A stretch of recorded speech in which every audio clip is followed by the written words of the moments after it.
السلام علیکم ناظرین، آج کے پروگرام آئی بال ٹو آئی بال میں ملک کے جانے پہچانے سیاستدان اور جمعیت علماء اسلام کے سربراہ مولانا فضل الرحمان صاحب ہمارے مہمان ہیں۔ آئیے ان سے بات کرتے ہیں آئی بال ٹو آئی بال۔ مولانا صاحب خوش آمدید۔ بڑی مہربانی۔ مولانا صاحب، آپ کی ایک شہرت ہے، آپ اپنے آپ کو، اور وہ شہرت اس کے مثبت پہلو ہیں۔ بہت سارے لوگ کہتے ہیں کہ آپ پاکستان کے ذہین ترین سیاستدان ہیں، کچھ کہتے ہیں آپ چالاک ہیں، کچھ کہتے ہیں کہ آپ عقل مند ہیں۔ ان میں سے کون سا لقب یا تخلص یا کریکٹرسٹک آپ اپنے لیے چوز کرتے ہیں؟ میرا خیال ہے مجھے اپنے حدود میں رہنے دیجیے۔ میں سیاست کا ایک طالب علم ہوں اور اس محاذ پر اپنے نظریات کا اور ملک کا ایک خدمت گزار ہوں۔ اور اس وجہ شہرت کی کوئی وجہ تو ہوگی نا، اس کی وجہ تو ہوگی شہرت۔ بہرحال وہ کہتے ہیں نا یہ کہ یہ تو پھر جو ہمارا سٹائل ہے، جو ہمارا انداز فکر ہے، جو ہمارے فیصلے ہیں، جو اپنے پالیسیوں اور فیصلوں کے پیچھے ہمارے رویے ہیں، وہ رویے خود جو ہے پھر وہ ایک تاثر قائم کرتے ہیں۔ آپ اس تاثر کو ایکسیپٹ کرتے ہیں، اپروو کرتے ہیں؟ میرے خیال میں صرف میں نہیں، میں نے ایک نئی دنیا جو وجود میں آئی ہے، یہ فیس بک کی یا انٹرنیٹ کی یا سوشل میڈیا کی، مجھے خوشی ہوتی ہے جب مجھے یہ رپورٹ ملتی ہے کہ جب یہ نوجوان آپس میں مباحثے کرتے ہیں اور ایک دوسرے کو سوال جواب دیتے ہیں تو ہمارا کارکن جو ہے وہ شائستگی سے جواب دیتا ہے، اس میں کوئی گرے ہوئے الفاظ استعمال نہیں کرتا، گالم گلوچ سے احتراز کرتا ہے۔ تو یہ اگر ہماری جماعت کی پہچان ہے اور ہمارے ماحول کی پہچان ہے تو یقیناً مجھے اس پر خوش رہنا چاہیے۔ کیا تیاریاں ہیں آپ کی آنے والے الیکشن کے لیے؟ دیکھیے، الیکشن تو ایک لازمی حصہ ہے جمہوری دورانیے کا، اور جب ایک الیکشن گزرتا ہے تو دوسرے کے لیے آدمی پہلے سے تیار رہتا ہے، تیار ہے، اور جو وقت قریب آتا ہے تو اس حوالے سے ان کو اس حوالے سے آگے بڑھنا ہوتا ہے، پبلک کے ساتھ اپنا رابطہ بڑھانا پڑتا ہے۔ تو اس میں تو میرے خیال میں جس طرح دوسری پارٹیاں اس میدان میں آتی ہیں اور الیکشن کی طرف جاتی ہیں، ہماری جماعت بھی اس کے آپ تیار ہیں انشاءاللہ۔ اور آپ سمجھتے ہیں کہ آپ کی کارکردگی پیچھے گزشتہ جو انتخابات ہے اس کے مقابلے میں بہتر ہوگی، کم ہوگی؟ میرے خیال میں بہت بہتر ہوگی، صرف بہتر ہی نہیں، بہت یہ بہتر۔ فرمائیے کہ آپ میں اور ایم کیو ایم میں کوئی قدر مشترک ہے؟ میرے خیال میں وہ بھی مسلمان ہیں، ہم بھی مسلمان ہیں، وہ بھی پاکستانی، ہم بھی پاکستانی ہیں، تو کافی ہے نا۔ آپ کو کوئی اور قدر مشترک نہیں لگتی؟ آپ شاید اس طرف جانا چاہتے ہیں جی کہ ہم اقتدار میں بھی رہتے ہیں اور حزب اختلاف میں بھی ہوتے ہیں دونوں؟ نہیں، وہ ایک الگ سی چیز ہے۔ میرے خیال میں جمعیت کی جو سوچ ہے وہ بلا وجہ اختلاف کی نہیں ہے، اور سیاست جو ہے وہ حزب اختلاف کا نام نہیں ہوتا۔ جو شرعی سیاست ہے، سیاست ملک کے نظام کو چلانا، اس کے لیے تدبیر و انتظام کرنا، اس کا نام ہے۔ اب پاکستان کے آئین کے تحت کبھی آپ اس قوت میں ہیں اور کبھی آپ اس قوت میں نہیں ہیں۔ آپ کی جو بھی عوامی مینڈیٹ ہے اور جو بھی آپ کی طاقت کا توازن ہے، اس توازن میں جو آپ کا حصہ ہے، اس کو آپ کس حکمت اور کس تدبیر کے ساتھ اس مقصد کی طرف استعمال کر سکتے ہیں۔ جسے آپ توازن کہتے ہیں، اس سے آپ کے مخالفین یہ کہتے ہیں کہ آپ کی جماعت، آپ حکومت بنانے کی پوزیشن میں تو نہیں رہے، لیکن آپ کی جماعت جو بھی آپ کی عددی پوزیشن ہوتی ہے اس کو استعمال کرتی ہے اپنے سیاسی مقاصد کے لیے، اور وہ ہیں اقتدار حاصل کرنا۔ لیکن پھر وہ یہ بھی کہتے ہیں کہ آپ اقتدار میں ہوتے ہوئے حزب اختلاف کا بھی کردار ادا کرتے ہیں۔ یہ خود اس سوچ کی کو صاف کرتی ہے جی، کہ اگر صرف اقتدار حاصل کرنا ہو تو پھر حزب اقتدار میں پھر ہم کیوں اختلاف کرتے ہیں جی، پھر ہم کیوں اقتدار سے واپس آتے ہیں؟ پھر ایسا بھی نہیں کہ ہم نے بلیک میل کیا ہو، جب ہمیں اندازہ لگ گیا کہ جس مقاصد کے میں لیے یہ لفظ استعمال نہیں کرنا چاہتا تھا، آپ نے اس کو، تو میں جب ہم اقتدار میں چلے بھی جاتے ہیں اور پھر ترجیحات سامنے رکھ کے اور اپنے بڑی پارٹی سے دستخط لینے کے بعد پھر اس کے بعد اقتدار میں جانے کے بعد ہم یہ بھی نہیں کہ ہم ہاتھ پہ ہاتھ دھرے انتظار میں ہوتے ہیں کہ کوئی وہ مقاصد ہمیں تشتری میں لے کے اس کے لیے رول ادا کرتے ہیں. اگر ہم مایوس ہو جاتے ہیں اور سمجھتے ہیں کہ اقتدار کی یہ کرسی جو ہے اب وہ میرے امیج کو ڈیمیج کر رہا ہے تو پھر ہم واپس اپنے پوزیشن پہ بھی آتے ہیں اور اپنا مثبت کردار جو ہے وہ پارلیمانی حیثیت میں ہم ادا کرتے ہیں. اگر آپ کی کارکردگی بہتر ہو جیسے کہ آپ فرما رہے ہیں اب تو آپ کی تو زیادہ بہتر پوزیشن میں ہوں گے پاکستان کے نظام پر اثر ڈالنے کی. درست ہے؟ ایسا ہی ہے نا؟ اب دیکھیے ہمارا کام ہے دعوت دینا. جی. قبول کرنا یا نہ قبول کرنا یہ لوگوں کا کام ہے. صحیح. اب یا تو ہمارے دعوت کے کام میں کوئی نقص ہوگا یا لوگوں کے اندر کوئی نقص ہوگا, اس پہ کوئی اور چیز غالب ہوگی, کہیں نہ کہیں تو کوئی وجہ ہوتی ہے کہ جس کی وجہ سے یا تقابل ہوتا ہے کہ مثال کے طور پر مجھے کچھ وقت ملا, میں نے اپنا کام دکھایا, اس سے کچھ لوگوں کو شکایتیں پیدا ہو گئیں, پھر میرے مد مقابل کو موقع دیا, پھر اس کی کارکردگی دیکھی. تو یہ ایک اچھی چیز ہوتی ہے ملکی سیاست میں کہ عوام جو ہے وہ تھوڑا سا کردار کو بھی پرکھ لیتے ہیں. اور ہمارا جو بھی ہجوم ہے سیاسی حوالے سے, چاہے وہ پارلیمنٹ میں ہے چاہے وہ صوبوں میں ہے, تو اس پہ ہمارا اپنا کردار آتا رہتا ہے. کہنا یہ چاہ رہا ہوں کہ اگر آپ کا اقتدار میں زیادہ حصہ ہوا تو آپ پالیسی پر اثر انداز ہو سکیں گے نا, آپ یہ سمجھتے ہیں اگر آپ کی نشستیں زیادہ ہوئیں؟ میں ایک بات آپ سے عرض کروں جی کہ نشستیں اپنی جگہ پر پارلیمانی اور جمہوری دنیا میں اس کی اپنی ایک اہمیت ہوتی ہے. عددی اکثریت اور عددی اقلیت یہ اپنی ایک اہمیت رکھتا ہے, لیکن جب تک اس کے پیچھے آپ کی حکمت عملی صحیح نہ ہو آپ اس اکثریت کو استعمال نہیں کر سکتے. مثال کے طور پر میں آپ کو بڑی بے تکلفی سے ایک بات کہہ دینا چاہتا ہوں جی. ایم ایم اے کے ہوتے ہوئے ہم کوئی 70 سے زیادہ اراکین ایوان میں بیٹھے ہوئے تھے قومی اسمبلی میں, صرف قومی اسمبلی میں. درست. اور حدود اللہ کے جو قوانین ہیں اس میں تبدیلی لائی گئی جو ہمارے منشا کے خلاف تھی جی.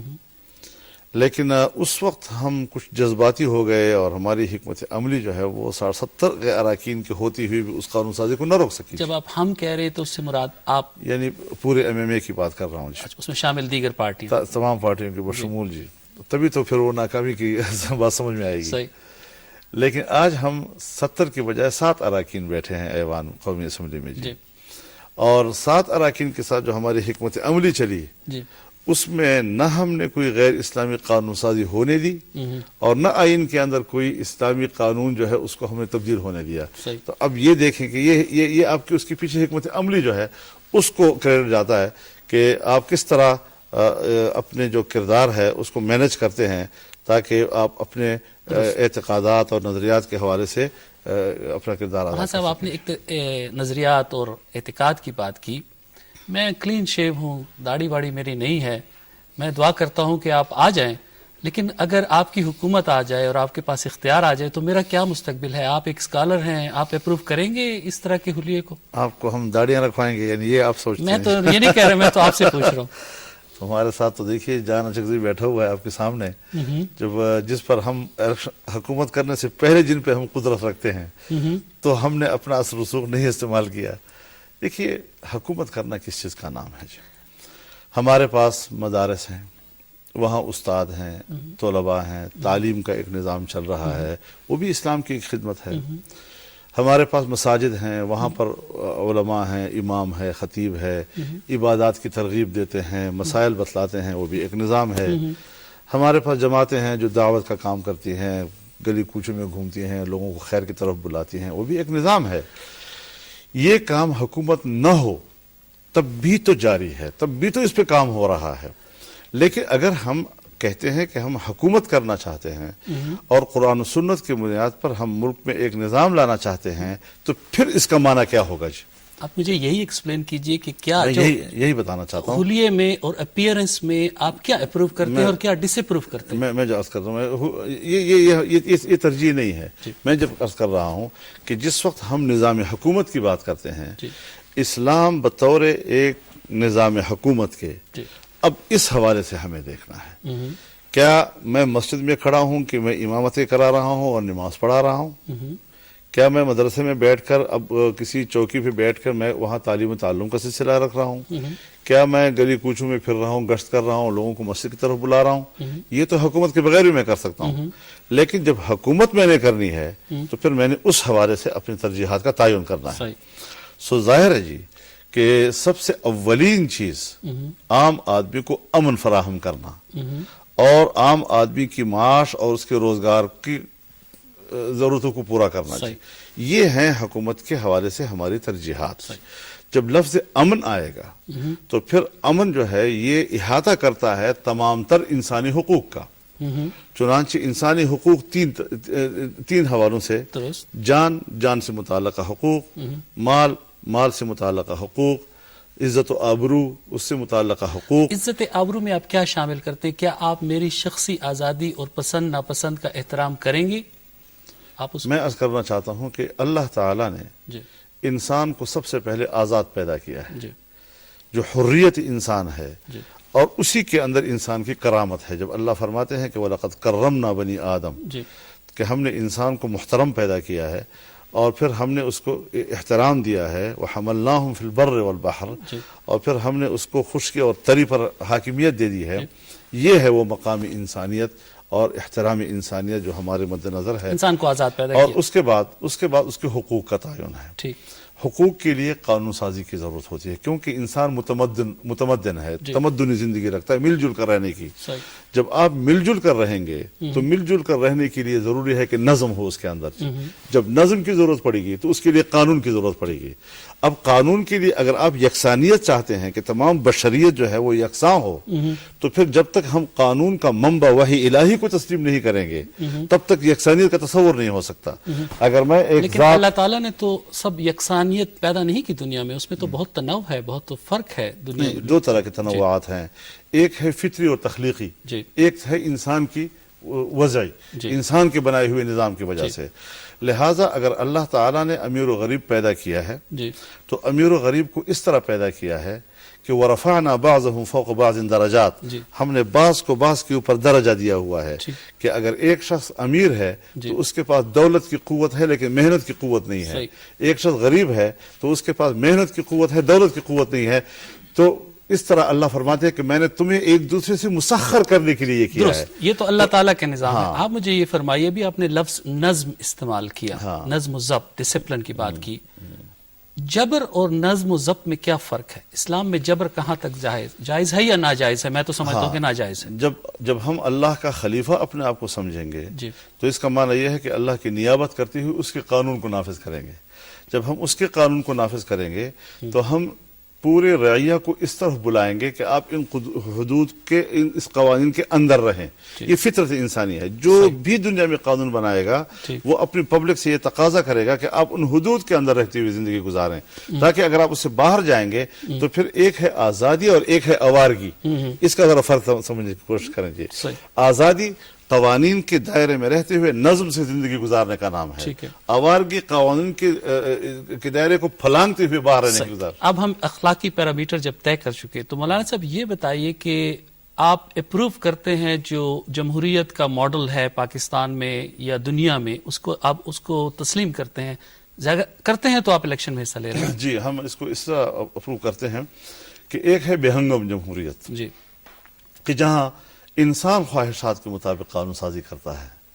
ایک ہے شریعت کا پابند جمہوریت، کہ جس طرح پاکستان کی جمہوریت ہے کہ جس میں عوام جو ہے وہ فیصلہ کریں گے، عوام کی نمائندگی کے ساتھ لوگ سامنے آئیں گے، وہ اقتدار کو امانت سمجھیں گے اور امانت سمجھتے ہوئے اس کو یہ کہیں گے کہ اسلام پاکستان کا مملکتی مذہب ہوگا، تمام قوانین قرآن و سنت کے مطابق بنیں گے، کوئی قانون قرآن و سنت کے خلاف نہیں بنے گا۔ یہ ساری چیزیں آئین کے اندر آ چکی ہیں جی۔ اور اس کے لیے ہم نے یہ نہیں کیا کہ کسی ایک جماعت کو معیار بنائیں یا کسی ایک مکتب فکر کو معیار بنائیں، بلکہ تمام مکاتب فکر کی نمائندگی کے ساتھ اسلامی رضی کونسل قائم ہوئی ہے اور اس کے سفارت آپ اس نظام کا حصہ ہیں۔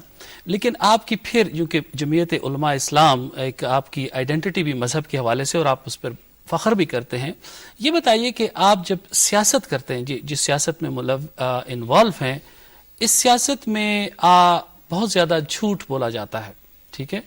تو اسلام میں تو یہ کہا جاتا ہے کہ جھوٹ بولنا منع ہے، غیبت آپ نہیں کر سکتے، جس سے مراد یہ کہ ایک شخص موجود نہیں اور اس کی غیر موجودگی میں آپ بات کریں، اس کی آپ کیسے اس کو ایڈجسٹ کرتے ہیں سیاست میں؟ سیاست کی یہ معنی ہے ہی نہیں. جھوٹ، ناجائز حربے استعمال کر کے اقتدار تک پہنچنا، جی دھوکہ دہی کرنا. جی ہم بدقسمت قوم ہیں کہ اگر ہم سیاست کو اس مفہوم اور اس معنی کے ساتھ لیتے ہیں. میری مراد یہ ہے کہ اس وقت جتنے بھی سیاستدان، بڑی پارٹیوں کے لیڈر، وہ جو اسٹیٹمنٹس دے رہے ہیں، جو بیانات دے رہے ہیں، جس طرح کی وہ بات کرتے ہیں، وہ آپ کو لگتا نہیں کہ اس پہ جھوٹ کی کوئی آمیزش ہوتی ہے؟ ہو سکتا ہے آپ کی پارٹی کے لوگ بھی اس میں کچھ ملوث ہوں. جھوٹ کی آمیزش جہاں بھی ہوگی جی اسے شرعی سیاست نہیں کہا جائے گا. جی سیاست شرعیہ جو ہے یہ مختصر الفاظ میں جی کسی چیز کو اس طرح روب عمل لانا جی کہ جو اصلاح کا سبب بنے، ٹھیک. اس کو کہتے ہیں سیاست. ہوں. یا مخلوق کی اور مخلوق کے معاملات کی اس طرح اصلاح کرنا جی اور اس کی اس طرح رہنمائی کرنا کہ جس سے دنیا اور آخرت دونوں کی نجات مل سکے. صحیح. اور میرے الفاظ میں اگر آپ سیاست کے معنی سننا چاہتے ہیں، جس کو میں ایک طالب علم کے طور پر سمجھا ہوں، کہ مملکتی اور قومی زندگی کا ایسا تدبیر و انتظام کہ جو دنیوی زندگی میں لوگوں کے لیے اطمینان و سکون کا سبب بنے اور اخروی زندگی کے لیے نجات کا سبب بنے، یہ ہے سیاست. یہ آپ نے بڑا اس کو ایکسپلین کیا. آپ یہ بتائیے کہ کیا آپ نے اپنی سیاست میں کبھی جھوٹ بولا یا غلط بیانی کی؟ میری سیاست کا بنیاد کبھی نہ جھوٹ ہے نہ غلط بیانی ہے. یہ ہو سکتا ہے کہ شریعت میں جھوٹ بولنا حرام ہے، جی لیکن یہ کہ مصلحت کے خلاف ہو، اس سچ کے بولنے کی ضرورت نہ ہو اور آپ بولتے جائیں، اس کی بھی ضرورت نہیں ہے. اچھا، تو آپ نے ایک راستہ نکالا گویا کہ جھوٹ بولا جا سکتا ہے. جھوٹ نہیں بولا نا، سچ بولنا، بیان نہیں کر سکتے. سچ بیان کرنا اس حد تک کہ جو مصلحت کے تابع ہو اچھا. اور ضرورت کے تحت ہو، اس حد تک تو ٹھیک. غلط بیانی اور جھوٹ میں کیا فرق ہے؟ جھوٹ تو ایسی بات کہ جس کو آپ حقیقت واقعہ سے بالکل الٹا بیان کریں. جی. اور غلط بیانی بھی تقریباً وہی، تقریباً کہ نہیں، فرق ہے. جھوٹ کے زمرے میں ہی آتا ہوگا. آپ کبھی غلط بیانی کے مرتکب ہوئے؟ میرے خیال میں نے جو اگر امیج حاصل کیا ہے دنیا میں اور لوگ مجھے سمجھتے ہیں کہ یہ سنجیدہ سیاست کرتا ہے، تو اسی بنیاد پر کہ ہم نے غلط بات نہیں کی. دو باتیں آپ نے واضح کی. آپ نے کبھی جھوٹ نہیں بولا، کروڑوں لوگ دیکھ رہے ہیں، اور آپ نے یہ بھی کہا کہ آپ نے کبھی غلط بیانی نہیں کی، لیکن بعض مواقع ایسے آئے کہ آپ سچ نہ بول پائے مصلحت کے تحت. وہ ٹھیک ہے، وہ جائز بھی ہے. ٹھیک ہے. ہاں، وہ جائز بھی ہے. اب آ جاتے ہیں آپ کے حریف، اس وقت بڑے حریف آپ کے علاقے میں عمران خان صاحب ہیں. کیا خیال ہے آپ کا ان کی سیاست کے بارے میں؟ وہ کبھی بڑے حریف نہیں ہیں میرے. کس نے آپ سے کہا ہے کہ وہ بڑے حریف ہیں؟ سارے انالیسز، تجزیہ نگار، میڈیا لوگ کہہ رہے ہیں کہ خیبر پختونخوا میں عمران خان کی پوزیشن جو ہے وہ مضبوط ہے اور زیادہ نشستیں لیں گے. یہ نشستوں کی بات تو میرے خیال میں وہ کسی نائی کے سامنے آدمی بیٹھا تھا نا جی، تو اس نے کہا جی آپ کے سر پہ کتنے بال ہیں، تو اس نے کہا ابھی سامنے آ جائیں گے جی. اچھا. تو وہ تو الیکشن کا نتیجہ سامنے آ جائے گا، پتہ چل جائے گا. اس میں پہلے سے کسی کو یہ کہنا کہ آپ کتنے پانی میں ہیں اور کتنے میں نہیں ہیں. اب ہم الیکشن میں اتر چکے ہیں، اور الیکشن میں اترنے کے بعد مجھے نہیں لگتا کہ ہم اس سے پہلے کسی کو خواہ بڑا کہیں. مجھے یہ اتنا ضرور ہے کہ کچھ عرصہ گزرا، مغربی دنیا، پاکستان کے اندر ہماری اسٹیبلشمنٹ، اس نے اس کو پروجیکٹ کرنے کی کوشش کی، اور انہوں نے میڈیا کو بھی ان کے حق میں استعمال کیا، اور ایسا لگا جیسے پاکستان کا مستقبل اب شاید وہی ہو. اچھا. لیکن بہت جلد حقیقت ہوتی ہے، وہ نیچے اترے ہیں، اور اب بالکل وہ چیزیں نہیں ہیں. آپ سمجھتے ہیں کہ ان کی پشت پہ کوئی تھا؟ بالکل تھا. کوئی ہے؟ ہاں. اب بھی؟ کیا دلیل ہے آپ کے پاس؟ آپ مومن ہیں، مسلمان ہیں، آپ دلیل سے بات کریں، آپ الزام مت لگائیں. میں الزام نہیں لگاؤں گا، لیکن میں اس بحث میں زیادہ آگے جاتا نہیں. آپ نے ایک بیان دیا. ہاں دیا ہے. اس کی کیا دلیل ہے؟ میں خود دلیل ہوں. جب فضل الرحمان ایک بات کرتا ہے تو بلا وجہ نہیں کہتا جی. میں نے اپنے آپ کو اس مقام پہ پہنچایا ہوا ہے الحمدللہ، جی. کہ جب میں ایک بات کروں گا تو بلا وجہ نہیں کہوں گا. جی. مجھے پہ اعتماد ہونا چاہیے لوگوں کا. میں جب اس لیول پہ سیاست کر رہا ہوں تو جب میرے الفاظ لوگ سنیں گے تو کہیں گے یہ بلا وجہ نہیں کہتا. اچھا. آپ اپنی کریڈیبلٹی کو اسٹیک پہ رکھ رہے ہیں. الحمدللہ. آپ سمجھتے ہیں کہ جو آپ بات کہتے ہیں وہ درست ہے؟ ہاں بالکل درست ہے. میں نے یہ کہا ہے کہ وہ یہودی لابی کا ایجنٹ ہے، آج میں کہہ رہا مولانا ہوں صاحب، آج میں کہہ رہا مولانا ہوں صاحب آپ اسلام آج میں کہہ رہا ہوں کہ وہ قادیانی لوبی کا ایجنٹ ہے. آج میں کہہ رہا ہوں دوبارہ بہتان لگا رہے ہیں اسلام میں، بہتان نہیں لگا رہا. یہ بہتان نہیں تبھی تو میں کہہ رہا ہوں کہ بہتان نہیں ہے. میں جو کہہ رہا ہوں اس کے پیچھے پس منظر ہے اور وہ حقائق میں مبنی ہے. وہ بتائیے، قوم کو بتائیے، ورنہ تو وہ قوم اس کو منتخب کر لے گی. قوم ان کو منتخب کرے گی تو اس ملک کے اندر خون خرابہ پیدا ہو جائے گا. مجھے خطرہ ہے اس بات کا. مولانا صاحب آپ اس کو کیا کہہ اتنے رہے ہیں؟ خطرناک لوگوں کو آپ لائیں گے پاکستان میں. آپ کیا کہہ رہے ہیں؟ ایسے لوگوں کو کہ جن کا اخلاقی کردار تباہ ہو چکا مولانا صاحب آپ نے کہا، جس کے اندر کچھ بھی مولانا نہیں صاحب ہے. آپ نے کہا آپ نے جھوٹ نہیں بولا، میں آپ جھوٹ غلط نہیں بیانی بول نہیں رہا. کرتے. میں یہ غلط معلومات کی بیانی ہے بنیاد کہ پر نہیں؟ بات کر رہا ہوں. اگر ہم ان باتوں کو سچا مان لیں، جی ذوالفقار علی بھٹو جیسی شخصیت جی پاکستان کی تاریخ میں شاید آپ کو نظر آئے جی. وہ امریکہ مرد آباد کا نعرہ لگا کر لایا تھا. وہ اینٹی امریکہ اینٹی ویسٹ کا نعرہ لگایا. اس نے سرمایہ دارانہ نظام اور جاگیردارانہ نظام کے خلاف نعرہ لگایا. اس وقت لوگوں کو طلب تھی، مقبولیت تھی. اس نے موضوع تنگ کا لباس پہن لیا، سوشلسٹ کے طرف اپنے آپ کو ظاہر کیا. آج بتائیں کہ ذوالفقار علی بھٹو اور کی پارٹی کیا ہے؟ کیوں ہم لوگ دھوکے کھاتے ہیں؟ آپ ان کے حلیف رہے ہیں. نہیں، یعنی ہم نظریاتی لحاظ سے جانتے ہوئے حلیف رہتے ہیں. یعنی ہم اپنے نظریاتی فرق کو تسلیم کرتے ہوئے ایک نقطے پہ اکٹھے ہوتے ہیں. لیکن کم از کم مجموعی طور پر، اجتماعی طور پر آپ ایک بات کہہ سکتے ہیں اپنے علم و دانش کی بنیاد پر کہ پیپلز پارٹی جو ہے وہ اینٹی امریکہ پارٹی ہے، اینٹی اسٹیبلشمنٹ ہے، نہ اس میں سرمایہ دار ہے نہ جاگیردار ہے. جی یعنی آپ یہ کہہ سکتے ہیں. تو جب ہم آج ان نعروں سے گزر چکے ہیں کہ اس قسم کے نعرے پاکستانی عوام کو رغبت دینے کے لیے، ان کی خواہش کو، نئی نسل کو اپنی طرف کھینچنے کے لیے، تو آج ہم ان کی حوصلہ افزائی کریں، تصدیق کریں ایسی چیزوں کی. اب جنرل ضیاء الحق کے خلاف آپ نے تحریکوں میں حصہ لیا جمہوریت کی بحالی کے لیے. مولانا صاحب پھر کیا وجہ تھی کہ ایک دوسرے ملٹری ڈکٹیٹر جنرل مشرف کے دور میں آپ اس اسمبلی کا حصہ بن گئے جس نے جنرل مشرف کو بہت ساری، ایک فوجی ڈکٹیٹر جس کے خلاف، ایک پہلے کے خلاف تو آپ لڑے، دوسرے کو آپ نے بہت ساری مراحت دے دی 17ویں ترمیم کی شکل میں. کوئی مراحت نہیں دی، اجازت نہیں دے دی؟ نہیں، کوئی اجازت نہیں تھی. در حقیقت بات یہ ہے کہ سن 1977 میں ہم نے الیکشن کو بائیکاٹ کیا اور 72 میں بائیکاٹ کرنے کے بعد ہم پارلیمان سے باہر رہے. جی. اور میں یہ بھی سمجھتا ہوں کہ اس وقت بھی جو پارلیمنٹ وجود میں آئی، جی وہ پارلیمنٹ کا وجود میں آنا باوجود اس کے کہ ایم آر ڈی نے اس سے اختیار کیا تھا، لیکن پھر بھی ماشاء اللہ کی اور فوجی گرفت کا جو تصور ہوتا ہے اس سے تھوڑا جمہوریت کی طرف ہم گئے، لیکن وہ مکمل طور پر فوجی ڈکٹیٹر کے امبریلا کے نیچے تھا. جی. یہ جو پارلیمنٹ بنی اس میں پارٹیاں تھیں. جی. پیپلز پارٹی اس میں حصہ لیا، مسلم لیگ نون نے اس میں حصہ لیا، کاف وجود میں آئی، تمام اے این پی سب لوگوں نے اس میں حصہ لیا اور یہ پارلیمنٹ میں آئے. جی. تو لہٰذا اس کو اس طرح کہنا جی کہ ایک تو یہاں ڈکلیئرڈ مارشل لا نہیں تھا، یعنی عملاً مارشل لا تھا لیکن ڈکلیئر نہیں تھا فارملی. جی. اور دوسرا یہ تھا کہ تمام سیاسی پارٹیاں موجود تھیں، سیاسی پارٹی پر کوئی قدغن نہیں تھی. ہم اس پہ اس طرح لے لیتے ہیں، کیا 17ویں ترمیم کے تحت جو آپ نے مشرف کے اقدامات کو اپروول دی اور وہ ترمیم، آپ سمجھتے ہیں وہ اقدام ٹھیک تھا یا غلط؟ اس میں گزارش کروں میں آپ سے کہ ہم نے کوئی اپروول نہیں دیا اس کا. جی ٹھیک. اس میں صرف اتنی بات تھی کہ اس کی وردی جو ہے اور اس کی فوجی حیثیت، آرمی چیف کی حیثیت میں اس کی مدت کا سوال تھا. جی. وہ لامحدود وقت کے لیے چاہتا تھا، لیکن آپ نے ان کو اجازت دی. پھر اس نے 5 سال کے لیے چاہا. جی. پھر اس نے 3 سال کے لیے چاہا. جی. پھر اس نے 2 سال کے لیے چاہا، پھر 1 سال کے لیے. جی. ہم نے کہا 1 سال کے بعد آپ نے جانا ہے. لیکن اجازت دی آپ نے. یہ اجازت نہیں ہوتی، اس کو کہتے ہیں آپ نے جانا ہے. جی.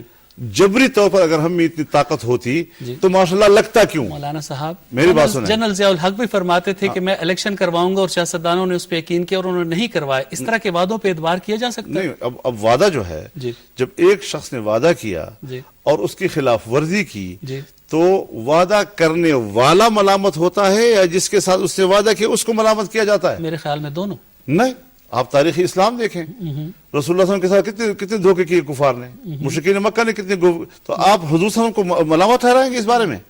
اس لیے ایک بات ذہن میں رکھنی چاہیے کہ ہم نے جمہوریت کی طرف جانا تھا، ہم نے ماشاء اللہ سے نکلنا تھا، اور پھر اگر ہم اس کو رعایت دیتے. آپ یہ بھی تو کہہ سکتے تھے کہ 17ویں ترمیم کرنے میں جو اس کی کو آپ نے اجازت دی اس میں ایم ایم اے تھی اور دیگر پارٹیوں کا دباؤ تھا کہ نہیں آپ اس کی ذمہ داری لیتے ہیں. نہیں یعنی ہم نے تو اس کو اقتدار سے الگ کرنے کے لیے کیا. یقیناً ہم نے اس وقت حالات کے ساتھ کچھ سمجھوتے کیے، لیکن کس طرح ہم نکلے. اور پھر آپ کو پتا ہے کہ ہم نے 18ویں ترمیم میں اس کا اظہار بھی خود کیا. دوسری بات کہتا ہوں کہ آپ مجھ پہ تو تنقید کر رہے ہیں. جن لوگوں نے بات سن رہا ہوں، ہاں جن لوگوں نے صرف کالی پٹیاں باندھ کر اسی جنرل مشرف کے ہاتھوں پر حلف لیے، وہ کیا ہے؟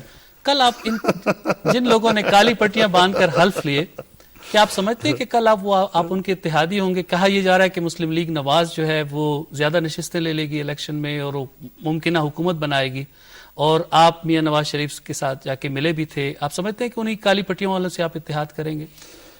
ہم ایک چیز جوابی طور پر تو ہم کہتے ہیں کہ جب آپ مجھ پہ یہ تنقید کرتے ہیں کہ میں نے آپ کو جدے سے پاکستان میں لانے کا ماحول دیا، میں نے دبئی سے بے نظیر کو پاکستان میں لانے کا ماحول دیا، اور یہاں پر میں نے ایک رول ادا کیا، اس رول میں کچھ رعایتیں ہم نے لی، کچھ ان کو دیں تاکہ تھوڑا سا اس کی گرفت کم ہو، اس کا تو آپ مجھے تانا دیتے ہیں. لیکن جب آپ خود ان سے حلف لیتے ہیں تو وہ کیا ہوگا؟ اس حد تک، اس سے آگے نہیں جاتے اس معاملے میں. باقی رہی سیاسی لوگ ہوتے ہیں، وہ مستقل پارٹیاں ملک کی ہوتی ہیں، اس کا مستقل ایک رول ملک کے اندر ہوتا ہے. اور یہ جو اتحاد کا لفظ ہے نا یہ ضرورت کی بنیاد پر ہوتا ہے.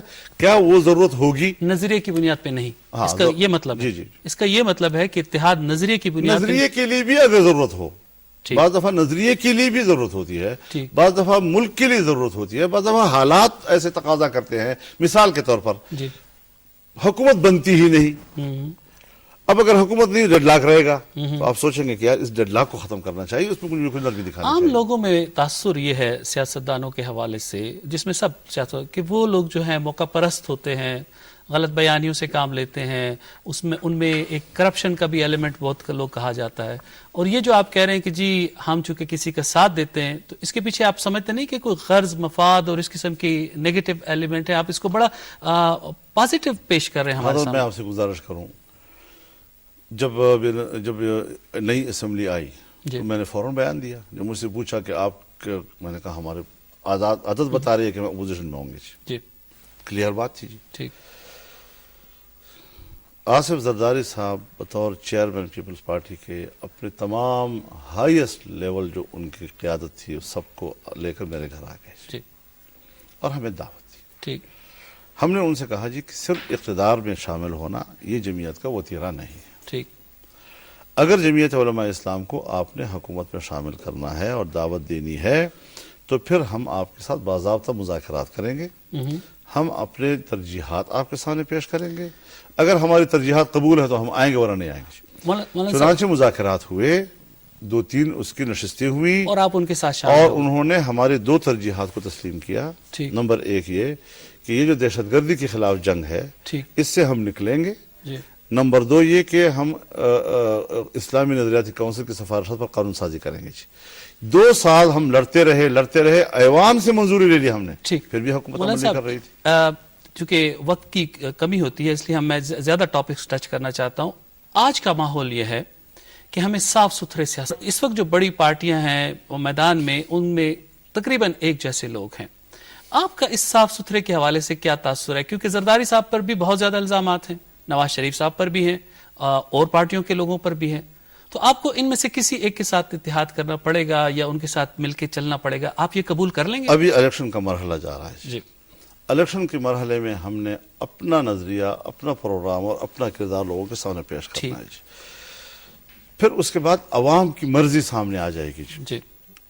باوجود اس الزامات کی جس کا آپ ذکر کر رہے ہیں، کیا قوم ان کو ووٹ دے رہی ہے؟ باوجود ان کمزوریوں کے کیا پھر بھی پبلک کا ان کے پاس مینڈیٹ آتا ہے؟ جب پبلک کا مینڈیٹ آ جائے گا تو پھر ظاہر ہے جی کہ ان الزامات کی جو اہمیت ہے وہ کمزور ہو جاتی ہے. یہ بات آپ نے کہی، یعنی اگر عوام کسی کو منتخب کر لیں اور اس کے اوپر یہ سارے الزامات جو کہ میڈیا کے حوالے سے یا آتے رہیں کہ وہ اس آدمی نے کرپشن کی، بے ایمانی کی، چاہے وہ پیپلز پارٹی ہو یا چاہے نہ، تو آپ ان کے ساتھ چلیں گے؟ نہیں، یعنی حکومت بنانے کا اختیار تو ان کو ہوگا نا جی.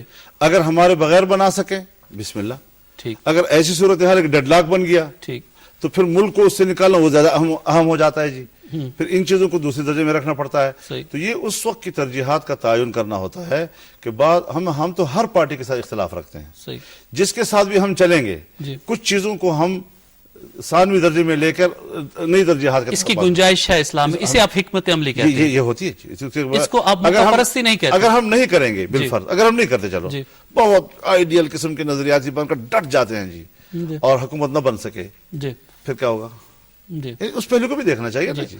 مولانا صاحب آپ یہ کیونکہ ہم دیکھیں اب ہم اصطلاحات اور چیز پہ یقین رکھتے ہیں کہ جہاں ہم ایک نظریہ رکھتے ہیں، جہاں ہم ایک موقف رکھتے ہیں، جہاں ہم ایک اصول رکھتے ہیں، اس کے ساتھ ساتھ ہم دعوت پر بھی یقین رکھتے ہیں کہ اگر ہم کچھ چیزوں کمزوریوں کو ساتھ لے کر بھی کسی سے اتحاد کریں، اس فورم پر بھی جا کر ہم اسے اچھی بات کہہ سکتے ہیں. مولانا صاحب یہ جو آپ اصطلاحات بڑی خوبصورت استعمال کرتے ہیں ماشاءاللہ، لیکن جو اس کا جو اسپرٹ ہے نا جس چیز کی، مثلا آپ حکومت چھوڑ دی اور آپ اس کے باوجود کوئی عہدہ اپنے پاس رکھتے ہیں، کیا آپ یہ سمجھتے ہیں کہ یہ درست ہے؟ یہاں لفظ عہدہ مطلق استعمال ہوتا ہے، عہدہ مطلق نہیں ہے.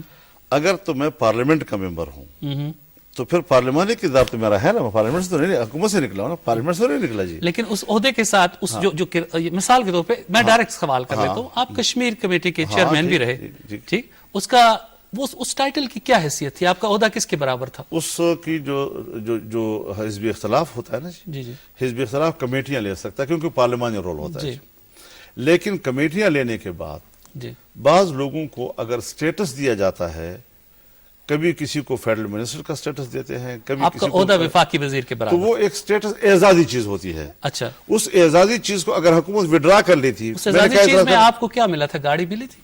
مجھے بنگلہ بھی ملا، مجھے گاڑی بھی ملی، اچھا، مجھے وہ تمام مراحل جو ایک منسٹر کو ملتے ہیں وہ ملے ہیں، لیکن وہ اعزازی تھے، لیکن بطور کمیٹی کے چیئرمین کے، اس سے اوپر نہیں. اچھا مولانا صاحب، آپ کی اس بات سے یعنی آپ یہ سمجھتے ہیں کہ اسلام میں اتنی فلیکسیبلٹی ہے، ایک آپ اسکالر کے حساب سے میں بات کر رہا ہوں، کہ آپ جواز ڈھونڈ لیں کسی بھی چیز کا حکمت عملی کے نام پر یا کسی اور؟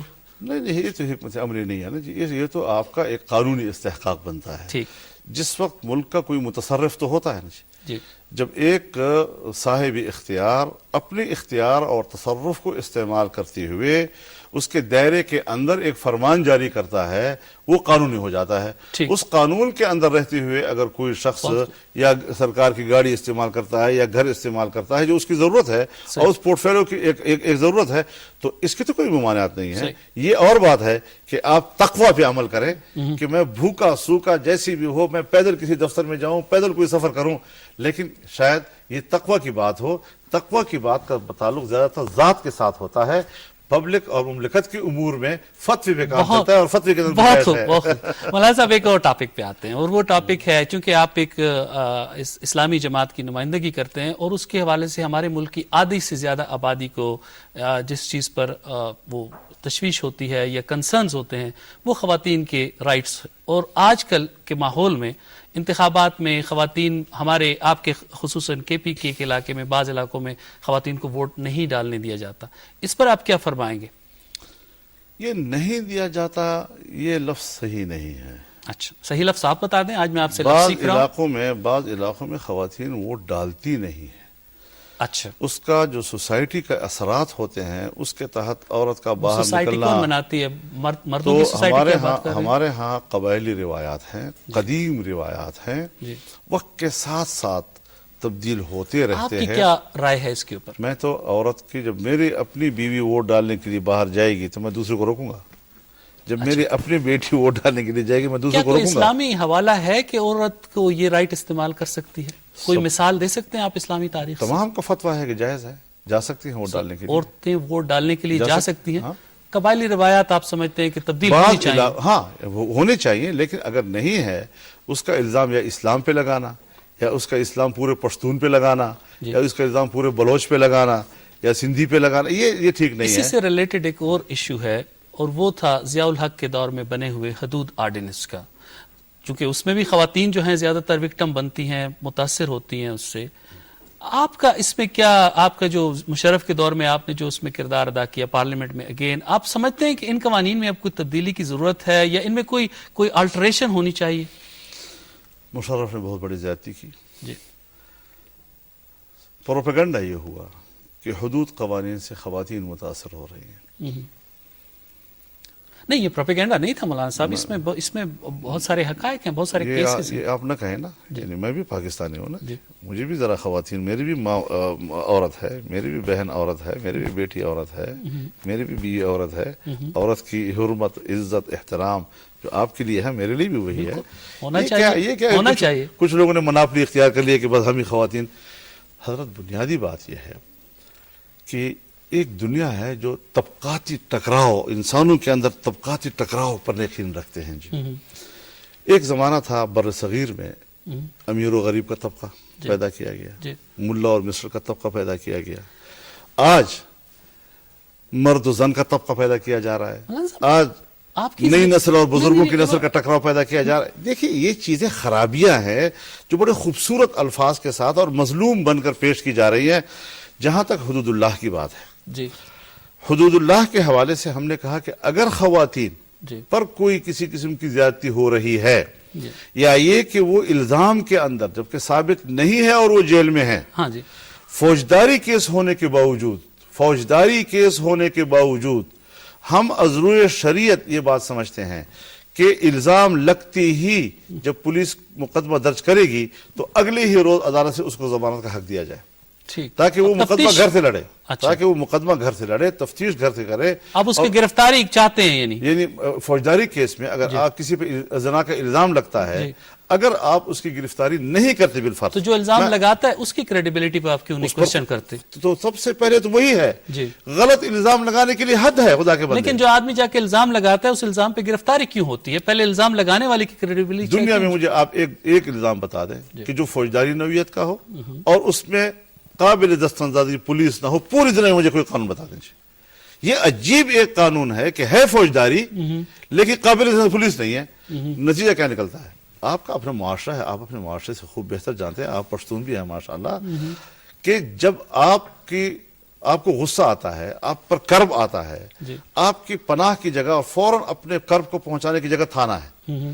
جب آپ تھانے نہیں جا سکتے اور آپ تھانے کا راست دروازہ بند کر دیتے ہیں تو آپ کو پتہ ہے کہ غیرت کے نام پر قتل کی شرح بڑھ گئی یا نہیں بڑھ گئی.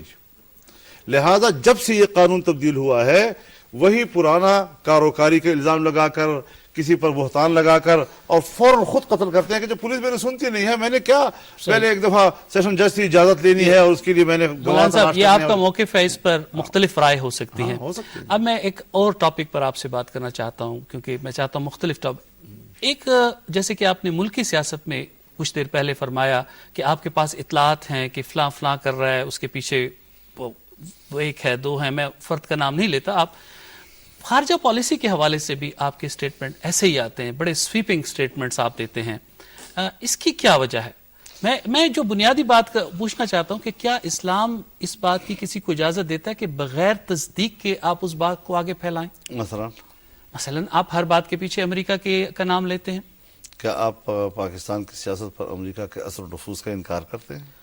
پاکستان کی سیاست میں سعودی عرب کا اثر و نفوذ ہے کہ نہیں؟ سعودی عرب اتنا طاقتور نہیں ہے کہ مجھے غلام بنا سکے. وہ میرا دوست بن سکتا ہے، دوستی قبول ہے، دوستی امریکہ کی بھی قبول ہے، دوستی پورے یورپ کی بھی مجھے قبول ہے. میں اس بالادستی کے خلاف ہوں کہ جس سے آپ کے ملک کا ادارے جو ہیں وہ جام ہو جاتے ہیں، آپ کے ملک کا آئین جام ہو جاتا ہے، قانون جام ہو جاتا ہے، بین الاقوامی فیصلے جو ہیں آپ پر اثر انداز ہو جاتے ہیں. اس کو آپ توازن میں لے آئیں تو ہمیں پتا ہے کہ امریکہ میں اتنی استطاعت ہے کہ وہ اپنے مفادات کو پورے کرۂ ارض تک پھیلا سکتا ہے. پاکستان کے اندر وہ صلاحیت نہیں ہے کہ وہ اپنے مفادات کو پورے کرۂ ارض تک وسعت دے سکے. لہٰذا اپنے حدود میں رہتے ہوئے ہم اور وہ ایک دوسرے کے اندر ایک متوازن قسم کے تعلقات کی طرف جانا چاہتے ہیں اور وہ بہتر ہے کہ ہم ایک دوسرے کی طاقت. آپ تعلقات کے حامی ہیں امریکہ سے؟ میں دوستی کے تعلقات کا بھرپور حامی ہوں، صرف آقا اور غلام کے تعلق کا انکار کرتا ہوں. بہت خوب. ناظرین، آئی بال ٹو آئی بال میں ہم نے مولانا فضل الرحمان صاحب سے گفتگو کی. امید ہے آپ کو پسند آئی ہوگی. اپنی رائے سے آگاہ کیجیے گا. مولانا فضل الرحمان صاحب، آپ کا بہت شکریہ. بہت شکریہ.